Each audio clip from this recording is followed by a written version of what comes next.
They put my house up for sale while I was lying in a hospital bed with tubes in my arms. My son did, my only child. I say it out loud sometimes when I need to remember that it really happened, that I didn't dream it during one of those morphine nights when the nurses moved like shadows and the machines hummed in place of sleep. I was 78, bruised in places that don't heal anymore, and still believing in the goodness of a boy who used to fall asleep on my chest after thunderstorms. The day I went into the hospital, the doctor said it was only a mild stroke, nothing fatal if I took rest and avoided stress. I laughed. How do you avoid stress when the world has trained you to be useful until your last breath? I had promised myself I'd be out in a week. Peter, my son, had promised to water the plants, feed the cat, and bring my mail. He said, "Don't worry about the house, Mom. I'll handle everything." I thought it was kindness. It was rehearsal. The room they gave me had a window that looked over the parking lot. Rows of identical cars coming and going like obedient thoughts. Every morning, a nurse named Clara opened the blinds and said, "Sunshine for you, Mrs. Ames." I pretended to smile. I counted the pills, memorized the color of the ceiling, and tried not to feel like a burden. On the fourth day, Clara said something strange while fluffing my pillow. "They're doing work at your place?" she asked casually. The realtor's sign looked so cheerful, I almost waved at it. My heart stopped in that quiet, cruel way hearts do when they already know. "What sign?" I asked. She frowned, realizing too late that she shouldn't have spoken. "Oh, I assumed you knew. The big red one on your lawn." I thanked her like she'd handed me a cup of water in a drought, then waited until she left to let my breath out. I called Peter from the bedside phone, the one sticky with sanitizer and neglect. He didn't pick up. I left a message, my voice trembling only once. "Peter, call me back. Someone said there's a sign outside the house." He returned the call 2 hours later, cheerful, distracted, that polished tone he uses at work. "Oh, that," he said. "I was just testing the market. You know, the neighborhood's prices are high right now. It doesn't mean anything." I wanted to believe him, but something inside me shifted, like a floorboard creaking under weight you didn't know was there. "You put up a sign without telling me?" I asked. "Mom," he sighed, "you've been sick." I didn't. That night, I stared at the hospital ceiling and tried to remember when my son's voice had started sounding like a stranger's. Maybe it was after his wife left. Maybe after the second mortgage. Maybe after I helped him temporarily with that business loan that never came back.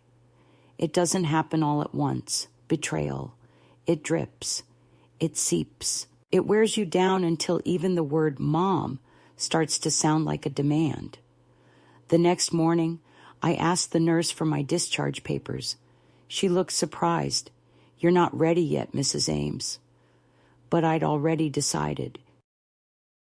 I dressed slowly, feeling my body protest like an old door refusing to close. Peter didn't come to pick me up. He sent a car service instead. The driver was kind, young, called me ma'am as if I were royalty. When we turned the corner to my street, I saw it immediately. Bright red, bold letters stabbing the quiet. "For sale, open house, Saturday." The sign was planted deep into the earth my husband had turned with his own hands 40 years ago. I told the driver to stop at the corner. I didn't want the neighbors to see me cry. I walked the last 20 yards like a trespasser approaching her own life. The lawn looked immaculate, too immaculate, trimmed within an inch of sterility. The curtains I'd sewn were gone, replaced by sterile white panels. Through the window, I saw a man in a blazer showing strangers the kitchen, where I'd once burned my first Thanksgiving turkey. He was talking about potential, pointing at my life like it was a diagram. I knocked on the door anyway. The realtor smiled with professional warmth. "Oh, you must be Mrs. Ames. We weren't expecting—" He stopped when he saw my face. Peter appeared from the hallway, phone in hand, caught mid-lie. "Mom," he said carefully, "I was going to call you. We got an offer." There's a silence that only mothers know, the kind that holds both rage and grief without letting either spill. I heard myself say, calmly, "You sold my house while I was in the hospital?" He started explaining too quickly about market timing, medical bills, and making sure you're settled somewhere comfortable. I looked around at the strangers in my living room, one couple taking pictures, another whispering near the fireplace. I thought of my late husband, of the nights we ate soup on the floor when the furniture hadn't arrived yet, of the day we planted the magnolia tree by the porch because he said it would outlive us. I thought of everything that had stayed while people changed. I wanted to scream, but my throat closed around something heavier than sound. "Get them out," I said quietly. He blinked, then said, "Mom, please don't make a scene." A scene, as if the real obscenity wasn't the sale sign, but my refusal to behave like an invalid. I turned and walked out without another word. The afternoon air was sharp, almost metallic. I sat on the curb, heart pounding in my temples, and realized for the first time that I had nowhere safe to stand. I was the ghost of my own address. A neighbor walked by, offered a small wave, the kind that says I saw but I won't interfere. I nodded back because shame teaches you to thank witnesses for their silence. Later that evening, Peter sent a text. "Don't worry, I'll handle the paperwork. Rest is what you need." Rest. The word tasted like chloroform. I lay awake all night, hearing the echo of the realtor's voice, cozy potential, quiet charm, and the whisper of my husband's ghost, asking why I'd trusted so easily. But trust isn't a choice for mothers. It's a reflex. The house was mine on paper, yes, but the deeper truth was worse. Somewhere along the years, I had signed away my boundaries, one favor at a time, until even betrayal felt like paperwork. When dawn came, pale and unsympathetic, I brewed coffee in the old kitchen. The mug felt foreign in my hands, as if belonging itself had an expiration date. Then the doorbell rang. A man in a dark coat stood there, holding a folder. His face was calm, almost kind. "Mrs. Ames?" he asked. "I'm here about the sale." I braced myself, ready to fight another stranger. But instead he said, "I represent you. Or rather, I used to. Your late husband's estate. Perhaps we should talk." His name was Mr. Delgado. I didn't know then that his arrival would be the beginning of something unexpected, that in recording what he saw that day, he was already saving my story from being erased. But in that moment, all I could think was how strange it felt to be seen by someone who didn't call me Mom, who didn't look at me like a burden or a signature. Just a woman whose house and life was not for sale. The next morning, I woke to the sound of someone hammering in the driveway. For a second, I thought I was still in the hospital, that the metallic clang was a nurse adjusting a tray. But when I looked out the window, I saw two men taking down the magnolia branches that stretched too close to the for sale sign. They moved with the precision of people who have been paid to erase traces.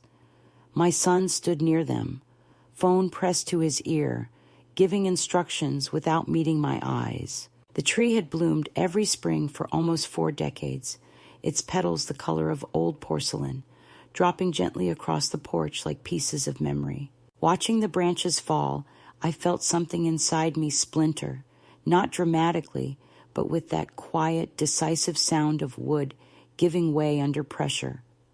I walked outside, wrapped in my robe, and said his name. He turned, startled, like he'd seen a ghost instead of his own mother. "Mom, you shouldn't be out here. It's chilly," he said. Like concern could hide the contempt in his tone. I asked him why he was cutting down the magnolia. He said the buyers preferred a clearer view of the front. Buyers. The word hit harder than any diagnosis. He started explaining how the offer was excellent, how the market might cool soon, how I'd be taken care of, how he'd already researched several senior living communities with good reputations. He said the words quickly, as if speed could make them sound reasonable. I let him talk. Every sentence was a justification dressed in business language, each one a little knife. "It's not about money, Mom," he said finally. "It's about your safety. You can't live alone anymore. You fell last winter, remember?" I did. I remembered falling in the kitchen, hitting my hip against the counter, and lying there for a few minutes before standing up again. I hadn't told anyone. Somehow he had found out, and now even my private moments of weakness were evidence against me. "This isn't about my safety," I said softly. "It's about control." He sighed, annoyed. "You're imagining things." I almost laughed at that. Men always say that when women see too clearly. That afternoon, I received a call from the realtor, a woman named Shelley, whose voice was all honey and management. She thanked me for opening up the property so smoothly and asked if she could come by to finalize a few details. I said, "You can come if you tell me what details you're finalizing." There was a pause, that bureaucratic hesitation that always precedes deceit. "Oh, just some closing paperwork your son and I discussed," she said lightly. "We already have verbal consent." I told her verbal consent wasn't legal, and she laughed, a quick, practiced laugh that revealed she'd said that line many times before. When she arrived, she carried a leather folder thicker than a Bible. She spread the pages on the table like a dealer laying out a rigged hand. I noticed she avoided eye contact, her nails gleaming pale pink. One of the forms had my name printed wrong. Marion, instead of Marianne. "Just a typo," she said, sliding it toward me. "You can initial here and here." I picked up the pen, turned it slowly in my fingers, and said, "Do you know what year I was born?" She looked confused. 1943, I said. "You think a woman who has signed her name for 80 years won't notice when someone misspells it?" Her smile stiffened. "You can call your son if you'd like to confirm." I did not. I folded the papers, placed them neatly back in the folder, and handed them to her. "Tell whoever you're working for that I'm still alive." She left without another word. That evening, Peter called again, his tone bright and brittle. "I heard you gave Shelley a hard time," he said, half laughing, half accusing. "You can't keep doing this, Mom. It's embarrassing." I asked him what exactly was embarrassing, that I could still read, that I still understood ownership. He went quiet for a moment, then shifted into that professional voice he uses when closing deals. "Look, we both know the house is too much for you. It's an asset. You should think about liquidity, not sentiment." He had learned those words somewhere, probably from the same financial advisor who told him to put my name on everything until he could consolidate assets. I let him talk until he ran out of clever phrases. "Your father built this place," I said when he paused. "It's not an asset. It's a life." He laughed softly, the way people laugh when they think you're too naive to argue with. "You're emotional," he said. "This is what I mean about making rational decisions." Then, like a man closing a tab, he said, "Anyway, it's done. The papers will go through next week. Try to see it as a blessing." When the call ended, I sat in the dark kitchen and listened to the house breathe. Old houses do that. They expand and contract, creak and sigh, like living things. I ran my fingers along the table where the varnish had worn off from years of elbows and homework and coffee mugs. There was a small burn mark from the night my husband and I fell asleep talking with a candle still lit. Every inch of the room had a story, and now, somewhere in a real estate database, it was reduced to a listing number. I picked up the phone again and called the number on the business card Delgado had left. He answered on the first ring, as if he'd been waiting. His voice was calm, deliberate. "I suspected it might be worse than you knew," he said when I told him about the forms. "Do you still have any documents with your signature?" I had the deed copy, the one my husband and I had kept in a drawer for years, yellowed at the edges. "Good," he said. "Don't show it to anyone, and don't sign anything else. I'll come by tomorrow." That night, I barely slept. I kept replaying every conversation with my son from the past few months, every offhand remark, every gentle push that now revealed itself as strategy. How many times had he asked about my passwords, my accounts, my plans for the future? I remembered him standing in this very kitchen, telling me not to worry about the property taxes because he'd set up automatic payments. I thought it was help. It was rehearsal. Around 3 a.m., I got up and walked through the house, touching walls like I was saying goodbye to a patient. In the living room, a stack of magazines lay on the coffee table, arranged too neatly. Shelley had been there staging already. The scent of some artificial citrus cleaner clung to the air. I sat down in my husband's old chair, the one Peter had once begged me to throw away because it was dated. The fabric was worn thin at the arms, but it still held his shape somehow, the ghost of him leaning back, half laughing at the absurdity of all this. I whispered into the empty room, "I'm not done yet." When Delgado arrived the next day, he carried a small recorder and a thermos of coffee. He listened without interrupting while I told him everything. Clara's comment in the hospital, the for sale sign, the visit from Shelley, the conversation with Peter. When I finished, he said, "You didn't imagine it. They've been preparing this for months." He explained how power of attorney can be misused, how medical incapacitation is often cited even when it's false. "He filed a temporary guardianship claim while you were hospitalized," Delgado said, pulling a paper from his folder. "It gives him authority over your assets until you're deemed competent again. That's how he could authorize the sale." My stomach turned. "But I'm competent," I said, my voice smaller than I wanted. He nodded. "I know. That's why we're going to prove it. I need you to act as if you're unaware. Let him think you're still trusting. Let him talk. He'll reveal everything. I'll handle the rest." I stared at him, unsure whether to trust another man with promises, but something in his eyes, steady, unhurried, made me believe. "You're recording this conversation?" I asked. "For your protection," he said, "and for the truth." After he left, I stood in the hallway and looked at the framed photos on the wall. My son at 10 with a missing front tooth. My husband holding him up on his shoulders. The three of us on the beach, wind-tangled and laughing.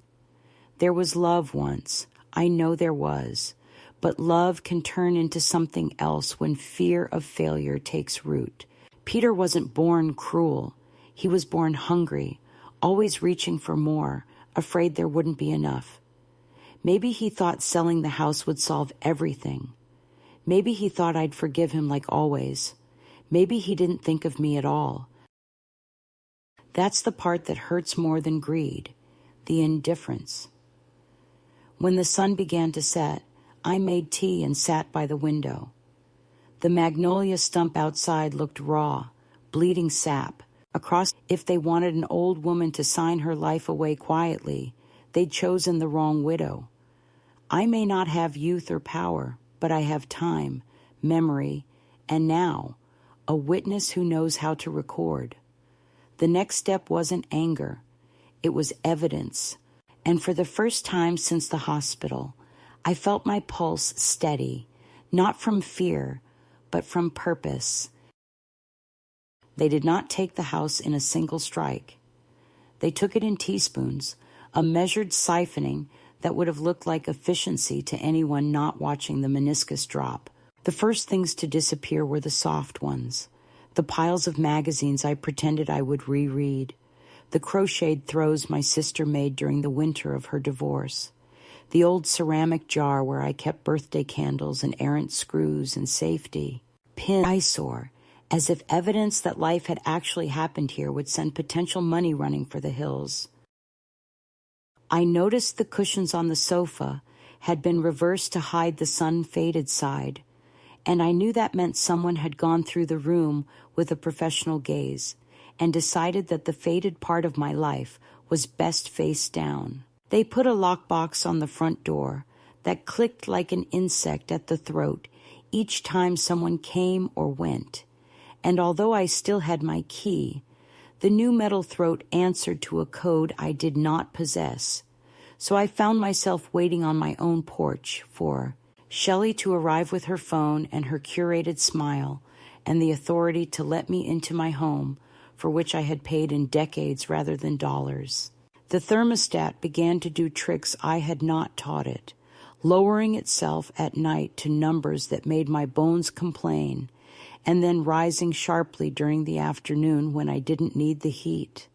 And when I asked Peter if he had changed the settings, he told me he had installed a remote app for my convenience, a phrase so polished it slid over the malice it hid, and then he launched into a 20-minute lecture about energy efficiency and fixed incomes, and my tendency to forget things, an oration I did not interrupt, because Delgado had already told me that silence is a net for the slippery, and that people who wish to control you cannot resist filling a quiet room with their logic. The mail started arriving in fits and starts, envelopes slit, glossy advertisements addressed to resident or current owner.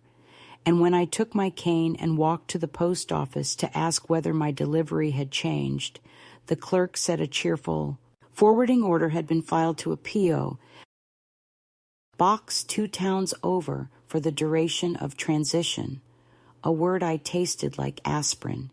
And when I called Peter, he assured me it was temporary and meant to protect me from stress. And I thought, yes, it is easier to steal from a woman who does not see the bill arrive. Shelley's stagers moved through the rooms with the choreography of a tidy storm, wrapping books in anonymous white paper so their titles would not over-personalize, a verb I did not know I could hate, and replacing my kitchen towels with ones that matched the granite as if a counter were a bride who deserved coordinated bridesmaids, and every time I reached for something, it had slid 2 inches to the right or vanished into a plastic bin labeled by someone else's hand, and that hand did not. Know that the blue bowl with the crack belonged exactly under the second shelf, because that was where my husband reached without looking for popcorn on winter nights. A woman in sleek black leggings and white sneakers knelt by the fireplace and scraped away the soot that mapped our winters. And when I almost asked her to stop, I caught myself and swallowed it, because my job now was not to plead for the mercy of Ash, but to notice who had brought the scraper and who had paid for the shoes. Delgado came in through the kitchen door like a memory that remembered me, his thermos leaving a round ring on the wiped counter, and he stood very still while I told him about the thermostat, the lockbox, the mail, the stagers, the careful drift of things out of reach, and he nodded slowly and said that escalation often starts with routine being outsourced, that dependence can be installed like a smart device, that we were going to let them keep talking. A woman from a service called Senior Pathways phoned to check on my well-being, and when I asked who had requested the check, she said my son, in a tone that suggested a gold star by his name. And then she moved through a tightly wound list of questions that were less about my health than my assets, asking whether I had a will, whether I had designated beneficiaries, whether I had someone who could make decisions if I could not. And I answered as blandly as an empty room, because Delgado had warned me that soft hands sometimes hold pens that sign away lives, and when she came by in person, she made soft sounds at the right places, little coos of concern, and then her eyes sharpened when she saw the deed copy peeking from the manila folder on the hutch, and I watched her watch it, and then I closed the drawer and changed the subject to weather and birds and the magnolia stump bleeding sap, and her attention drifted back to its polished pitch about community and safety and transitions, and I nodded until the speech finished, and she left a glossy pamphlet with photographs of wide corridors and cheerful staff and a dining room that looked like a cruise ship. And after she left, I placed the pamphlet under the leg of the wobbly table, because not everything polished deserves a seat at the table.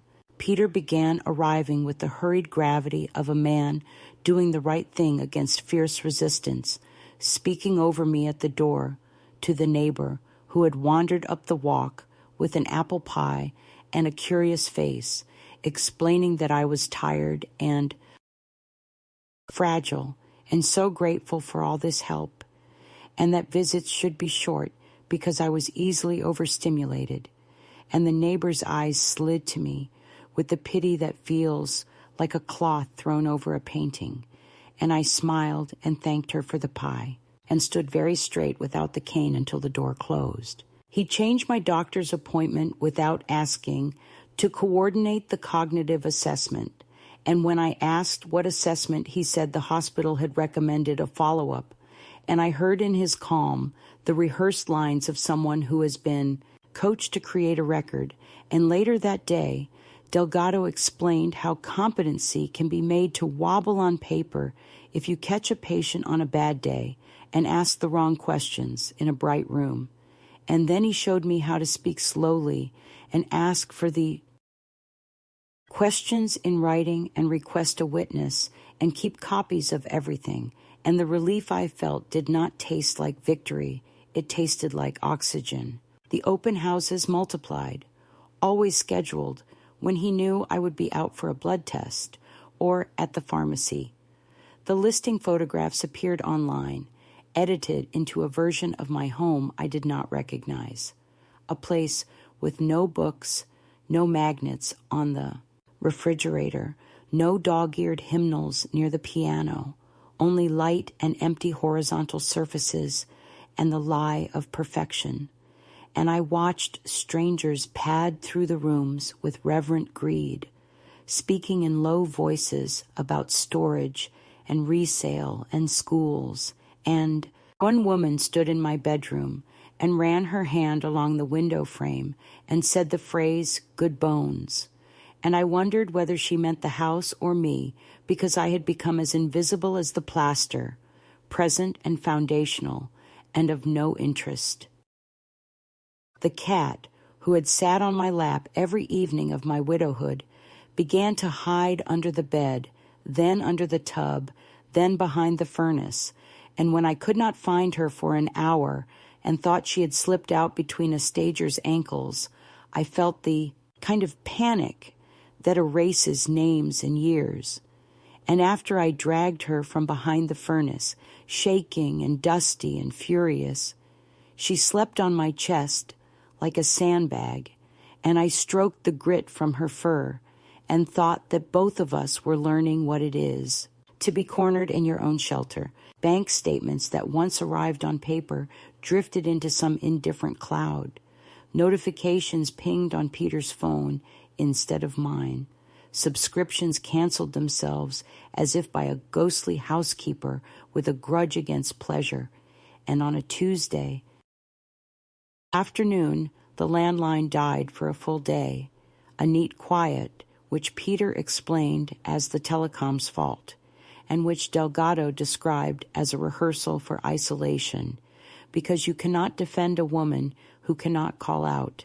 And that night, I wrote my sister's number in grease pencil on the inside of the cabinet door, beneath the sink where the cleaners live, because if a stranger could put a code on my front door, I could put a code on my life. The church ladies arrived with paper plates and soft voices, and the sharpened curiosity of people who intend kindness, but also crave narrative. And they told me stories about their own children and shook their heads in choreographed sympathy and said, maybe it would be easier in a place with elevators and activities and new friends. And I brought them tea in mismatched cups and let them fold their pity onto my table like linen napkins. And when they left, I washed their cups twice and listened too. The clink is a metronome for patience. There were afternoons when I performed in confidence to see who would clap, letting Peter carry the grocery bags and fumble the brand of coffee my husband had drunk for 42 years, letting Shelley explain that buyers dislike evidence of pets because allergies, watching the social worker widen her eyes when I asked her to spell her surname for my notes. And I discovered that weakness is a costume men project upon you. But when you wear it on purpose, it becomes a mirror. And in that shiny surface, they talk to themselves until they say the thing the law needs to hear. Once, during a tour, I stood in the kitchen doorway and listened to Peter reassure a couple that the seller was a dear family member who trusted him completely, and that she would be so relieved to be settled someplace safe by the new year. And I felt a hot, precise anger that did not demand an audience. And later that evening, I told Delgado the exact phrasing, and he closed his eyes like a man remembering a phone number. And he said, we were building a lattice, not a wall, because lattices hold climbing plants in bloom in their own time. The magnolia stump sank into itself and hardened, the sap turning amber at the edges like crystallized grief. And the birds changed their roots over the yard because the large branch that used to host their arguments was gone. And at dusk, I would hear the lonely croak of a single crow circling and failing to find the familiar perch. And I let that sound thread itself through my evenings as a kind of vow that absence would be acknowledged, even if the neighborhood preferred improvement.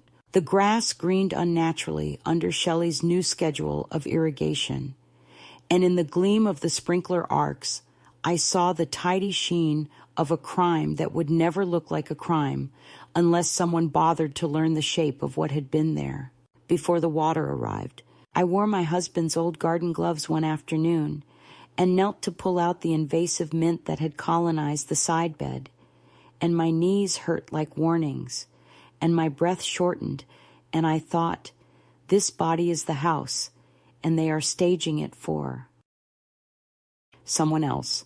And then I stood up slowly and brushed the grit from my palms and went inside and wrote down the exact minute the thermostat dipped again without my hand on it. If there was a moment that captured the accuracy of this slow humiliation, it happened when I reached for the blue mixing bowl under the counter and felt only the smooth emptiness of a shelf that had been liberated of clutter. And I stood there with my arm extended into a hollow where supper used to begin. And I understood that the first escalation is not the arrival of strangers, but the training of your hand to return empty. And yet, even in that emptiness, there was a kind of room to move, because once you know the shelf is bare, you stop pretending and begin to plan where to store the bowl. You will buy for yourself when you have a kitchen. No one has curated to exclude your life. Delgado's recorder clicked like a quiet metronome when he visited, the small red eye winking its promise that someone would remember the cadence of this theft. And when Peter arrived with a binder and a calm face and a notary whose smile had the firmness of rubber, I poured coffee and kept my hands still, and asked whether the documents had been reviewed by my counsel. And Peter laughed in a way that filed me under cute. And then he began to talk. And for the first time since the hospital, I felt not erased but present, because the first escalation, it turns out, is also the first draft of their confession, and I was learning to keep the paper clean. The day the shift began did not announce itself with any thunderclap. It started with something as small as the smell of coffee brewed the way I used to make it, strong enough to stand a spoon, bitter enough to remind me I was still here. Delgado had left his thermos behind after one of our cautious meetings in the kitchen, and when I opened it to rinse it, the scent rose like a ghost of mornings before betrayal became my weather. I stood at the sink, watching the thin gray line of steam dissolve in the light, and for the first time in months, I realized that I had stopped waiting for my son to apologize. Waiting, I understood now, was the last form of obedience. I sat at the table with my notebook and began to write everything in the order it had happened: dates, names, phrases, gestures, every little falsity wrapped in love. Delgado had told me to keep records, but as the pen moved, I discovered I wasn't only gathering evidence. I was remembering myself in sentences, the version of me that could still tell a story without trembling. Each line was a breath pulled back from the suffocation of their narrative, each paragraph a reclaiming of ground they had paved over with politeness. That afternoon, Shelley arrived with another folder and an exaggerated smile that had begun to crack at the edges. She announced that an offer had been accepted, and she wanted me to sign off on the courtesy release. I invited her to sit, poured her coffee from the thermos she didn't know had belonged to my ally, and told her I'd need to read everything carefully. She hesitated, perhaps sensing that something had changed, that the compliant old woman who nodded and smiled was now observing. I asked questions about legal codes, cited statutes I had underlined in Delgado's copies, and watched her face stiffen as she realized I was speaking her language. When she tried to shift the topic to market trends, I smiled gently and asked whether her license covered transactions involving contested authority. She left sooner than she'd planned. I walked her to the door, thanked her, and locked it behind her, not out of fear, but to feel the click of control in my own hand. The following day, Peter called, agitated. Shelley had clearly reported my performance. He began with a tone of forced patience, as if explaining technology to a child. "Mom, this resistance isn't helping anyone," he said. I listened, humming softly so he'd think the line was breaking. "Delgado," he continued, "is exploiting you. He's making things messy. You're not thinking straight. People can manipulate seniors, you know."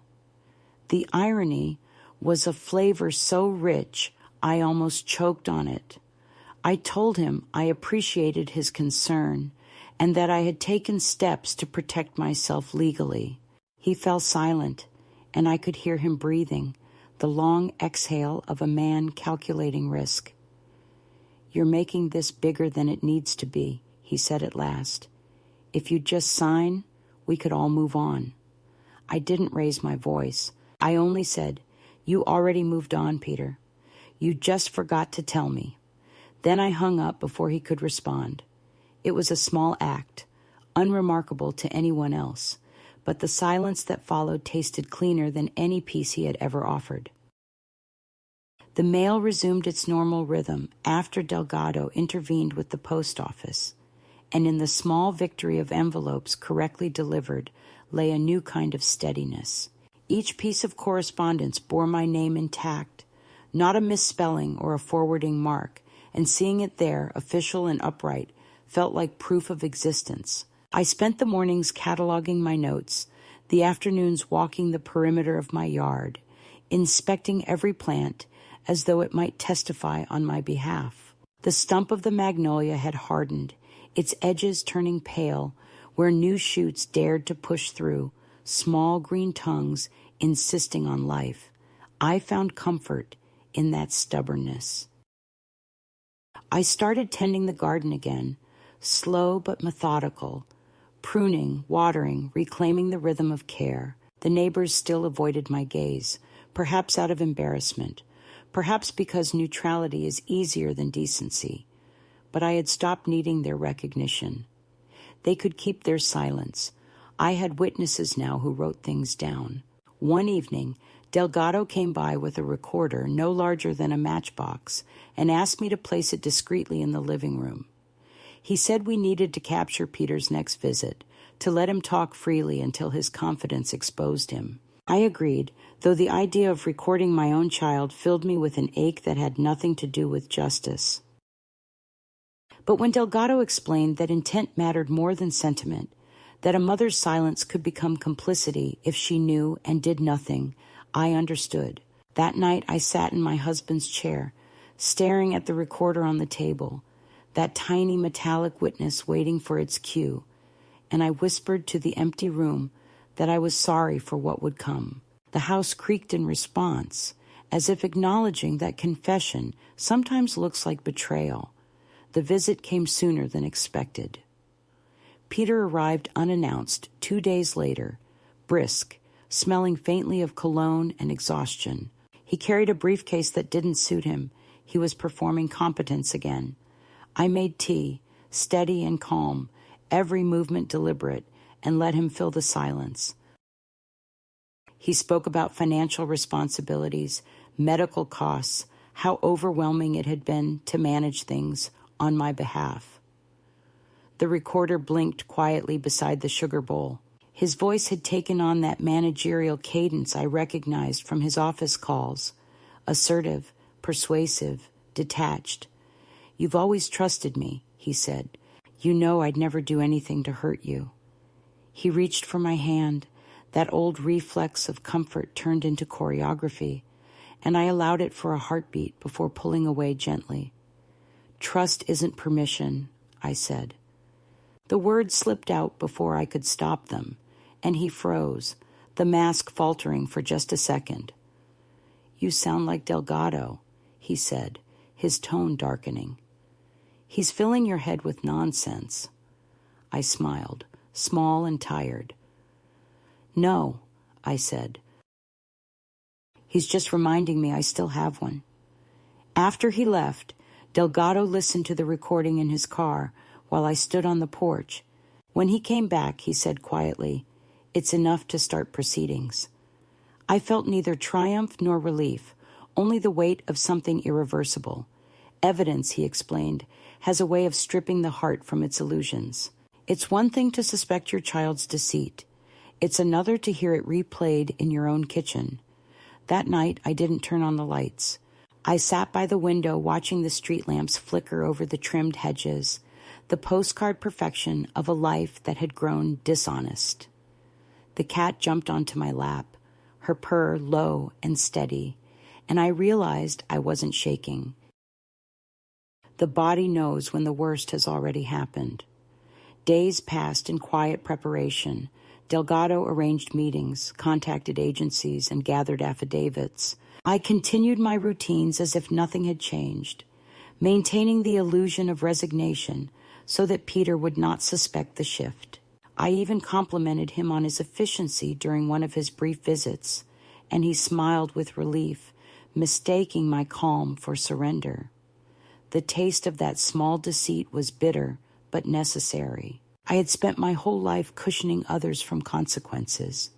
Now I was building a cushion for myself, one lined with documentation and law instead of love. In the evenings, I reread my notebook, the neat chronology of how a house can be stolen without breaking a single lock. It was not just a record of wrongdoing. It was the map of my return to selfhood. Each entry another step away from the edge of disappearance. The midpoint of a storm, I discovered, is quieter than its beginning. It's the moment when you stop asking why and start asking how much longer until it passes. Delgado's last instruction was simple. Keep the recorder on during every interaction. So I did. The device became an amulet, a secret pulse beneath the ordinary sounds of life. When Shelley called to schedule a final walkthrough, I agreed, arranging it for a day when Delgado could be present in disguise as a surveyor. We rehearsed the conversation like actors preparing for a play, every phrase measured, every pause intentional. I felt absurd and alive at once. When the day came, the sky hung heavy with the scent of rain, and as Shelley walked through the rooms with her clipboard, commenting on how transitions can be bittersweet, I felt the weight of the recorder in my pocket and thought of all the women who had signed papers they didn't understand because someone called them love. After she left, I brewed coffee again, this time for myself. The taste was sharper, almost defiant. Delgado called later to confirm that everything had gone according to plan. His voice carried that blend of relief and respect I hadn't heard from a man in years. "You handled it perfectly," he said. "They believe you're folding. That's when truth starts to slip." I looked out the window at the darkening yard, the wet soil glistening under the last light. The magnolia stump gleamed like old bone, but near its base, 2 small shoots had survived the trimming. I knelt by the window and watched them tremble in the wind, frail yet insistent. "They always think it's over," I whispered to no one in particular. "That's their mistake." And in that trembling green defiance, I saw the first outline of my own. The weeks that followed moved with the eerie slowness of water thickened by mud. Every day, an imitation of calm that seemed to hum just slightly off pitch, as if the air itself knew something was being rehearsed behind closed doors.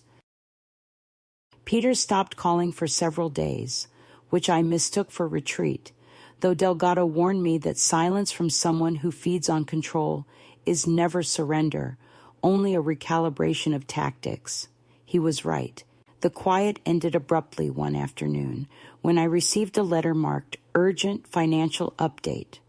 The envelope bore Peter's handwriting, but the letterhead of a bank I had never used.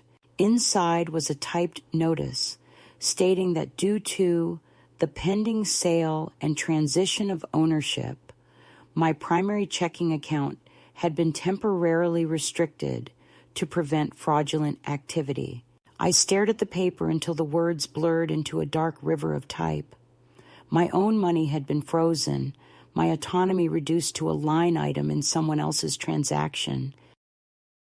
I called the number on the letter and, after half an hour of bureaucratic hold music, was told that my son, acting under power of attorney, had initiated the restriction in my best interest. My best interest, 3 words that have been used to cage more women than any lock on earth. Delgado arrived that evening with a calm that was almost frightening in its precision. He read the letter twice, his expression tightening only at the corners.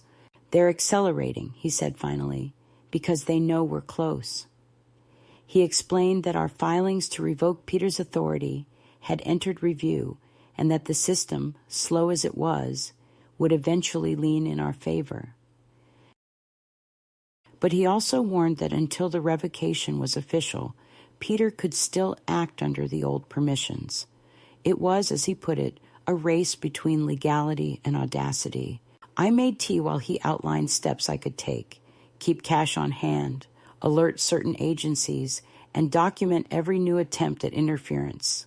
His voice was measured, but when he looked at me across the kitchen table, I saw the worry beneath the professionalism. "He'll push," he said. "They always do before they fall." The push came the next morning. I woke to the sound of my name being called through the door, soft at first, then louder, authoritative. A woman in a blazer stood on the porch with 2 uniformed men behind her. She introduced herself as a representative of Adult Protective Services. Someone, she did not say who, had reported concerns about my diminished capacity. The words landed like stones, dropped into an old well, reverberating in the dark. I invited them in, though my hands shook as I poured coffee.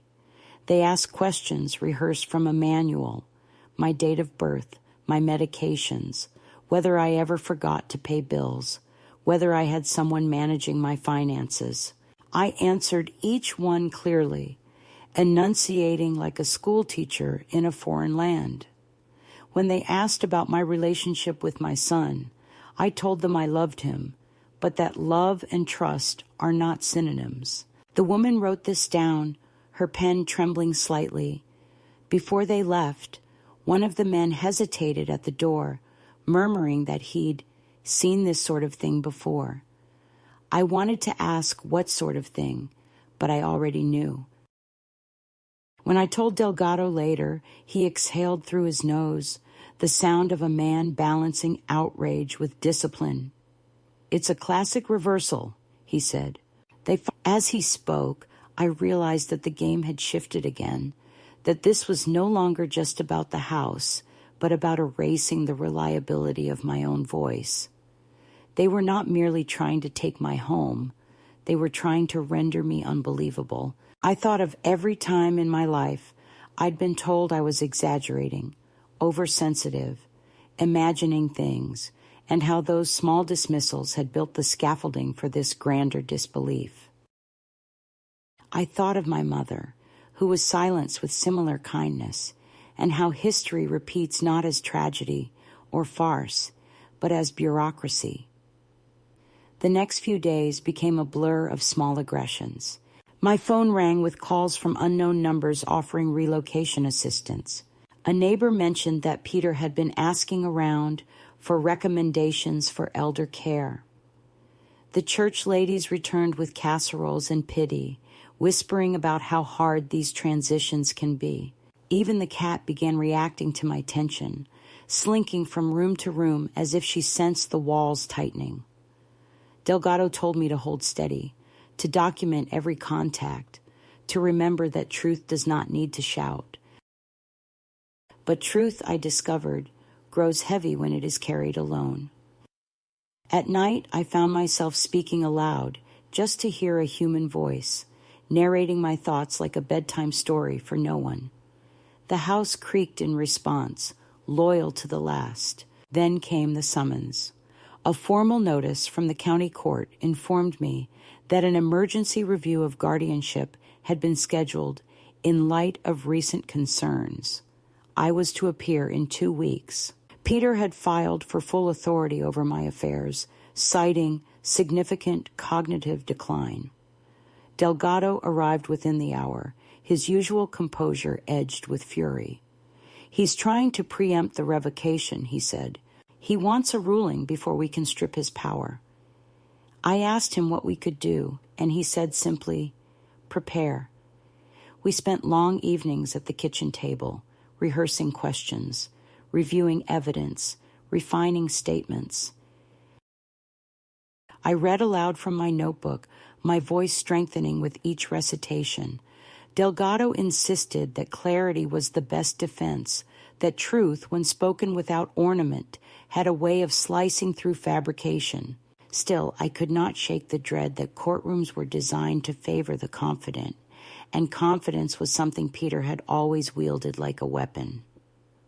On the eve of the hearing, Peter appeared at the door without calling first. He looked exhausted, his face drawn, but his eyes carried that same brightness that had once charmed teachers, bankers, lovers. "Mom," he said softly, "we don't have to do this in court. I can make this simple for you." I let him in, motioned toward the kitchen. Delgado's recorder sat beneath a napkin, silent but attentive. Peter spoke with the sorrowful eloquence of a man who believes in his own narrative. He said he was only trying to protect me, that Delgado was manipulating me, that outsiders had twisted my love into suspicion. "You've always trusted me," he said again, that refrain worn thin with use. "Why start doubting now? I asked him whether he remembered the magnolia tree. He frowned, thrown off balance. What does that have to do with anything? I told him I remembered planting it with his father, how he'd been 5 years old, running circles around the hole we dug, shouting that he was helping even though he only threw handfuls of dirt. Do you remember what you said when we finished? I asked. He shook his head, impatient. You said, it's ours now forever. His jaw tightened. People change, Mom. So do trees, I said. But their roots remember. He pushed back his chair hard enough to scrape the floor, muttered something about stubborn old women, and left. I waited until the sound of his car disappeared before uncovering the recorder. At the hearing, the courtroom smelled faintly of lemon polish and cold fear. Peter sat with his lawyer, a woman whose suit looked more expensive than justice. When it was my turn to speak, my hands trembled, but my voice did not. I described the hospital stay, the for sale sign, the power of attorney, the stagers, the recordings.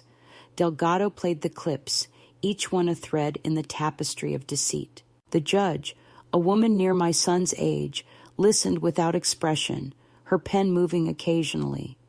When the final recording ended, the one where Peter said, "It's already under contract, just sign," the silence that followed was absolute. Then she spoke, her tone level but edged with steel. "Mr. James," she said, "I advise you to remain silent until counsel speaks." It was not triumph I felt then, but the slow uncoiling of something long held tight, like breath returning after near drowning. Yet victory, Delgado reminded me later, is never final until it's filed. The judge suspended Peter's authority pending review, but the revocation still required a final order. "He'll be angry," Delgado warned. "Don't be alone with him." I promised, though promises mean little against habit. The very next day he came again, no longer pleading but cold, efficient. He accused me of humiliating him, of letting strangers interfere in family matters, of betraying him after all he'd done. His words lashed like a belt he didn't know how to drop. I stood by the sink, hands steady on the edge of the counter, and let him empty his fury. When he paused, breathless, I said quietly, "I'm not your asset, Peter." Something in him flickered then, a brief flash of the boy who used to run to me with scraped knees, but it passed. "You'll regret this," he said, and the door slammed so hard the window panes rattled. I waited for the echo to settle before turning to the cat, who had leapt onto the table. "We're almost done," I told her. That evening, Delgado called to tell me the final hearing had been expedited. He would attend with documents that would end Peter's control once and for all. He asked whether I was all right. I told him I was tired but certain. He said certainty was rarer than peace and sometimes more valuable. I spent that night awake, listening to the familiar creaks of the house, each one a reassurance that not everything built with love collapses under greed. Near dawn, I went outside barefoot and stood by the magnolia stump. The shoots had grown taller, defiant, small green testaments to persistence. I placed my hand on the rough bark and whispered that I was still here, that the roots held. The wind moved through the yard like a sigh of recognition. When the final day came, I dressed carefully in the same navy coat my husband had bought me for our 40th anniversary, the one Peter had once called old-fashioned. It fit better than I remembered. Delgado met me at the courthouse steps, his briefcase a repository of every small indignity transmuted into evidence. Inside, the proceedings were brisk, almost anticlimactic. The judge signed the revocation, restoring full control of my affairs to me. Peter's lawyer muttered about appeals, but her words were smoke. When it was done, Delgado turned to me and said, "You're free." I nodded, though freedom felt too large a word for the fragile quiet that followed. The drive home was long and bright. The sun fell across the windshield like forgiveness I hadn't asked for. When I reached the house, I stood in the doorway for a long time, breathing in the scent of dust, lemon oil, and history. The for sale sign had been removed, its absence leaving a pale rectangle of grass. I picked up the recorder from the table and pressed play, not to relive, but to confirm. The sound of Peter's voice filled the room, distant now, hollowed of power. I turned it off halfway through. Outside, the magnolia's new branches shimmered in the wind, fragile yet rooted. I made a pot of coffee and sat at the kitchen table as the light shifted across the floor, and in that slow movement of shadow to brightness, I understood that survival is not the opposite of loss. It is the continuation of it, reshaped into something that can breathe again. It was a clear morning, the kind that pretends to be harmless, the kind that makes you believe the world is capable of starting over without remembering what it destroyed. The light spilled through the kitchen window with surgical precision, cutting across the table where Delgado had placed the final stack of papers. Each document was stamped, notarized, witnessed. Each line was a stitch, meant to close a wound that had been open too long. I sat across from him, my hands wrapped around a mug of coffee that had gone cold. I could hear the clock ticking on the wall, that small, insistent rhythm that marks how long one can stay silent before action becomes the only form of mercy left. Delgado looked up from his notes, his expression grave but gentle. "He's coming," he said. "They always come once they realize it's really over." I nodded, not because I was ready, but because readiness is just fear that has accepted its schedule. The knock came half an hour later, a series of firm, deliberate raps that spoke the language of entitlement. I didn't move. Delgado rose, adjusted his jacket, and opened the door. Peter entered like a storm, rehearsed for company, his face flushed, his suit immaculate, the smell of cologne already trying to rewrite the air. He carried a folder under his arm and the confident stiffness of a man who believes that paperwork equals truth. "We need to talk," he said. Delgado gestured toward the table. Peter didn't sit immediately. He paced once, then twice, his movements jerky, the veneer of control already cracking. "This has gone too far," he began. "You've dragged this through the mud, humiliated the family, let strangers interfere in private matters." He turned to me, his voice softening just enough to mimic affection. "Mom, this isn't you. You don't understand what you're doing." I wanted to laugh, but laughter would have broken the fragile stillness that Delgado had built around us. He spread out the documents with the efficiency of a salesman, unveiling a miracle cure. "This," he said, pointing to one, "is the new agreement. We can fix everything right now.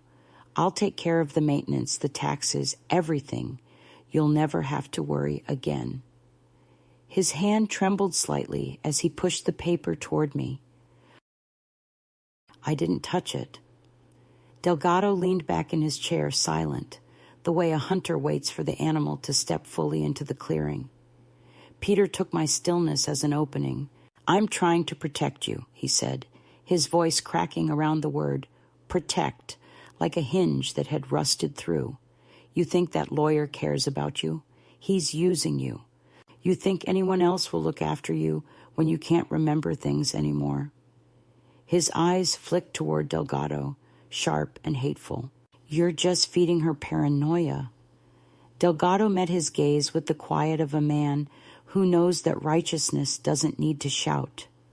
"You're free to leave at any time, Mr. Ames," he said evenly. Peter ignored him. For a moment, I saw the boy he had been, the child who used to run barefoot through the sprinklers, the one who'd cried when the dog died, the one who'd once placed a paper crown on my head during a Mother's Day breakfast. That boy was gone, but the echo of him haunted the edges of his anger. "Peter," I said, my voice lower than I intended, "you've already sold too much of me. There's nothing left for you to take." He froze, the words hitting something deeper than pride. For a heartbeat, he looked lost. Then his face hardened again.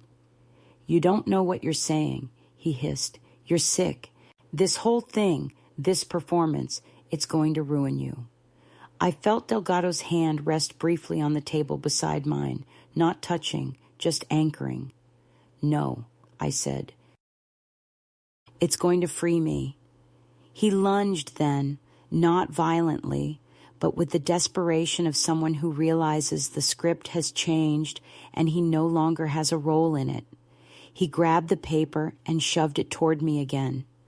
"Sign it," he demanded. "Just sign and we can end this." I looked at him, at the trembling veins in his temple, at the faint sheen of sweat on his upper lip, and I thought how strange it is that cruelty can look so much like pleading when it loses its confidence. I reached for the pen. Delgado didn't stop me. Peter exhaled in relief, his shoulders loosening, the mask reforming. "That's it," he murmured, almost tender. I placed the tip of the pen on the line, drew a single curved mark, and then paused. "Do you want to know what this paper actually says?" I asked softly. He blinked, confused. Delgado leaned forward, slid another sheet across the table, the real document, the one Peter hadn't seen. We just made sure there was a record." He reached into his briefcase, retrieved the small recorder, and placed it on the table. He pressed play. Peter's voice filled the room, loud and undeniable. Every threat, every manipulation, every calculated plea captured in perfect clarity. The sound of his own words seemed to strip the color from his face. "This is illegal," he stammered. "You can't record private conversations." Delgado smiled faintly, without triumph. "Actually, under state law, one party's consent is sufficient." Peter turned to me, but whatever he saw there, resolve, perhaps pity, but not fear, made him step back. "You think this will fix anything?" he spat. "You'll die alone in this house." "Then at least it'll be my house," I said. He left in silence, the door slamming with a finality that felt less like anger and more like an ending. The echo faded, replaced by the sound of the clock resuming its steady pulse. Delgado exhaled, rubbing his temples. "It's done," he said. "He can't touch a thing now. I'll file this today." I nodded, but my body felt distant, as though I were watching from across a river. The magnitude of it, years of motherhood, of guilt, of small concessions that had turned into chains, hung in the air like dust in sunlight. "He'll hate me," I said. Delgado looked at me for a long moment. "He already did," he said gently. "You just stopped giving him reasons to hide it." We sat in silence for a while. The sun shifted across the table, washing over the stack of papers that now bore my signature, not of surrender, but of reclamation. Delgado packed up his things methodically, leaving a copy of everything in a neat folder labeled Ames, Marianne, Personal Retained Authority. He paused at the door. "You've been brave," he said. "That word gets overused, but in this case, it's accurate." I wanted to tell him that bravery had nothing to do with it, that it was just the final stage of exhaustion, but I didn't. Instead, I walked him to the porch, where the afternoon air felt heavier than it should. The magnolia shoots swayed slightly in the breeze, stubborn and bright against the trimmed grass. Delgado nodded toward them. "They'll grow back stronger," he said. "That's how roots work." After he left, the house seemed to exhale. I walked from room to room, touching the walls, the doorknobs, the edges of furniture that had survived the staging. Each object felt newly solid, reclaimed. The photographs on the mantel caught the late light. My husband in his fishing hat, Peter at 10, holding up a lopsided pumpkin, the three of us on the porch, the year we painted the shutters blue. I didn't move them. I didn't throw anything away. Victory, I had learned, isn't about erasing the past. It's about owning it so completely that it can no longer be used against you.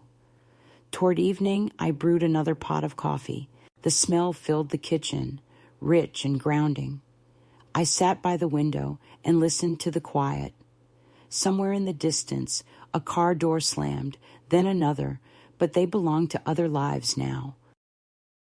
I thought about calling Peter, about telling him I still loved him, even if I could no longer trust him. But I knew that forgiveness offered too early becomes another form of permission.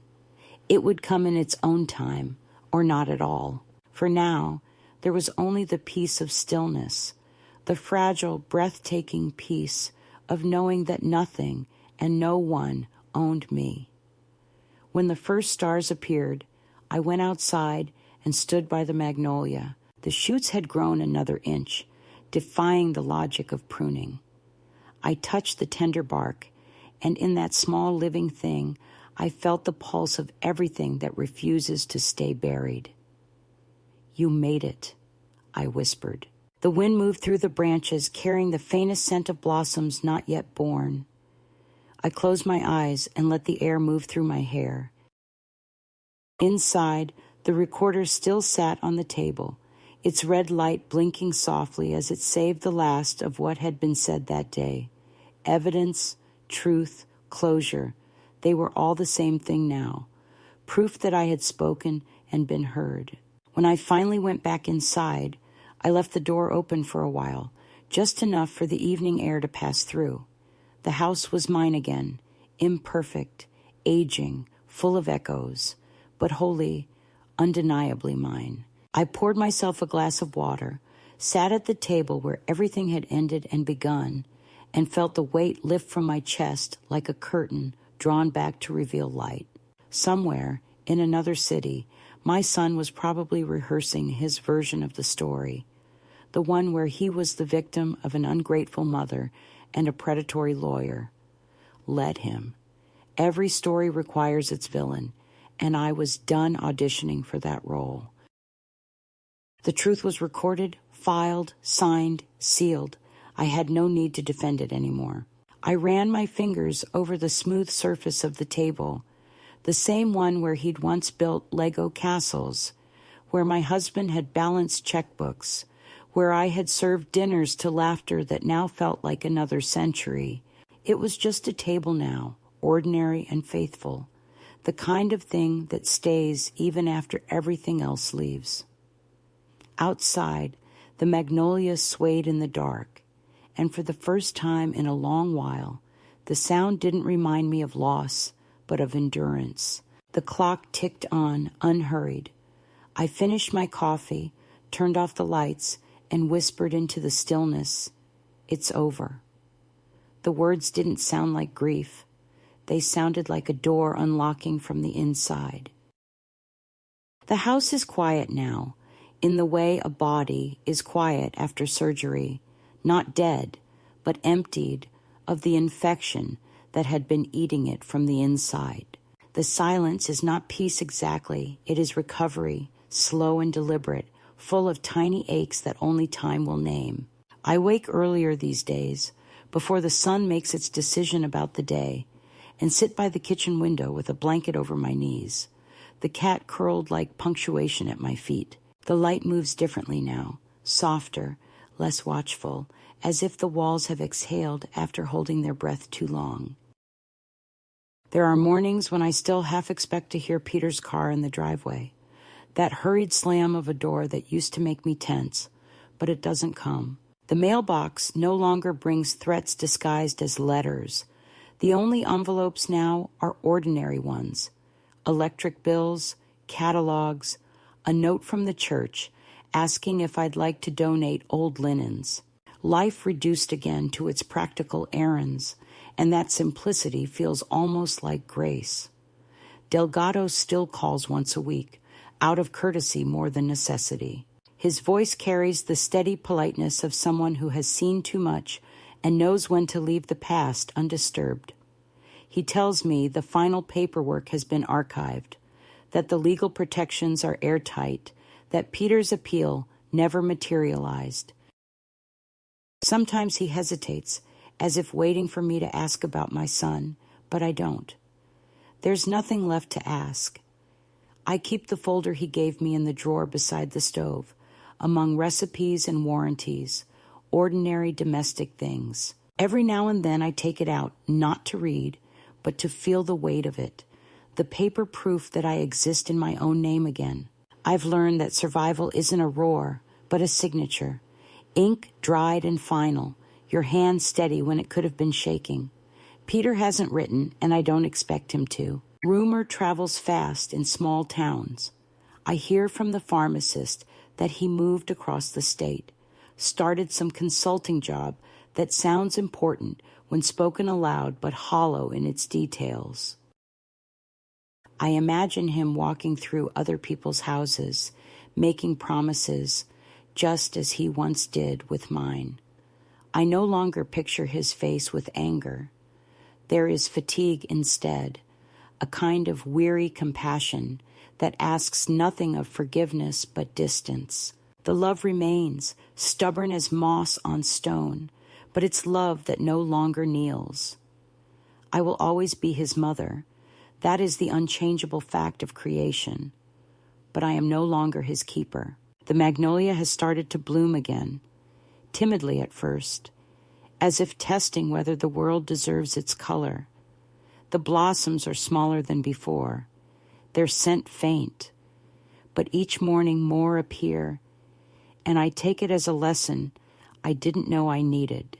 Things grow back unevenly after damage. Beauty returns, but it remembers. I spend afternoons tending to the yard, trimming what overgrew during those months of neglect. The neighbors wave again, shyly, their smiles full of apology they don't know how to speak. I wave back. I have no interest in their guilt. It serves no purpose now, but I accept their gestures as what they are, small attempts at amends from people who watched a quiet war and chose silence. We all have our cowardices. Mine was love. Theirs was comfort. The difference, I suppose, is that I've had to live through mine. There are still traces of the staging here and there, a vase that doesn't belong to me, curtains too crisp for a widow's house. I've decided to keep them. They remind me that reinvention can be accidental. The chair where Delgado sat during those endless evenings of paperwork has become my reading chair. Sometimes I sit there with a cup of tea and think about how strange it is that justice arrived, not with triumph, but with exhaustion, like rain after a drought, too soft to celebrate yet strong enough to soak through everything. I never thank Delgado properly. Gratitude feels inadequate for the kind of rescue that returns you to yourself. I wrote him a letter instead, short and unsent, left in the drawer beside the folder. It says, "You didn't save me. You just reminded me that I was still here to be saved." At night, I walk through the house without turning on the lights, letting my hands brush the walls as I move. It's an old habit from the months when I was afraid of what daylight revealed, but now it feels like reverence. The floors creak in familiar places, the way old friends sigh when they sit down. The scent of lemon oil lingers from my cleaning spree, mingled with the faint sweetness of magnolia that drifts in through the open window. Sometimes I catch myself humming, not songs, but small sounds that keep the air company. The cat follows, her eyes gleaming like marbles in the dark, her tail high and sure. I think often of the women I met in waiting rooms and church basements, women who whispered stories that never made it to courtrooms, whose sons and daughters and nieces and neighbors turned care into captivity. They spoke softly, afraid of sounding ungrateful, I used to be one of them. Now, when I pass them at the market or see them struggling with their carts, I smile and say something ordinary, how the weather has turned, how the magnolia is late this year. But in my mind, I say more. Keep your keys. Read every paper. Don't mistake concern for consent. I wish someone had said it to me earlier. Perhaps I wouldn't have listened. Perhaps we all need to learn the cost before we understand the value. The days stretch long now, full of quiet labor, pruning, writing, boiling tea, feeding the cat. Sometimes I sit on the porch at sunset and watch the light shift over the yard, the magnolia glowing like a secret kept by the earth. The wind. You'd laugh if you saw me now, I tell him. You'd say I finally stopped apologizing. The wind answers with a rustle of leaves, which I choose to take as agreement. When night comes, I leave the porch light on, not out of fear, but habit. There's comfort in small continuities. I pour a final glass of water, check the locks, feed the cat her late snack, and stand for a moment by the window, looking out at the dark street. My reflection overlaps with the garden outside, an old woman and a tree, both scarred, both still growing. It strikes me that survival is not about being untouched. It's about refusing to let the wound decide your definition. Tomorrow I'll bake something simple, maybe the apple cake Peter used to love when he was little. I'll eat a slice with coffee and wrap the rest for the church fair. Life has a way of continuing, indifferent but available, waiting for you to claim the next small act. I'm learning that peace doesn't announce itself. It just appears one morning, quiet and unassuming, sitting across from you at the table like an old friend you almost forgot. The sun rises, the cat stretches, the kettle hums, and somewhere in the distance a bird lands on a branch that should have died but didn't. I pick up my pen before bed and write a single sentence on a clean page, not for evidence or memory this time, but for prayer. No one can sell what I've already reclaimed. Then I close the notebook, turn off the lamp, and let the house rest around me, still breathing, still mine.